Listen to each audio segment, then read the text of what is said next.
நித்யானந்தம். தியான மூலம் குரோர் மூர்த்தி, பூஜா மூலம் குரூர் பதம், மந்திர மூலம் குரூர் வாக்கியம், மோக்ஷ மூலம் குரூர் கிருபா. இந்த 4மே நம்ம வாழ்க்கையில கிடைக்க பெற்றதுதான் இந்த கைலாச வாச வாழ்க்கை.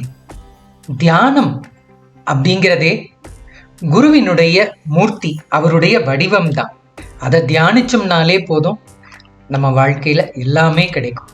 அதே போல பூஜா மூலம் அப்படிங்கிறது குருவினுடைய பாதத்தில் நம்ம செய்கின்ற பூஜை தான். மந்திர மூலம் அப்படிங்கிறது குரு நமக்கு கொடுக்கிற வார்த்தை.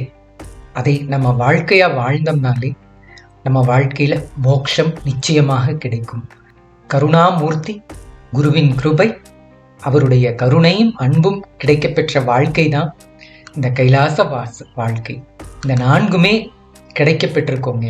அதுதான் நாங்கள் வாழ்க்கையில செய்த பெரிய கொடுப்பனை.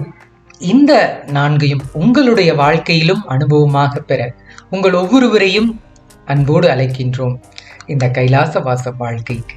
வாருங்கள், பகவான் குருவினுடைய அவருடைய பாதத்திலேயே வாழ்ந்து அவருடைய அன்பும் கருணையும் பெற்று அவருடைய வார்த்தைகளை நம்முடைய வாழ்க்கையாக வாழலாம், கைலாச வாசியாக.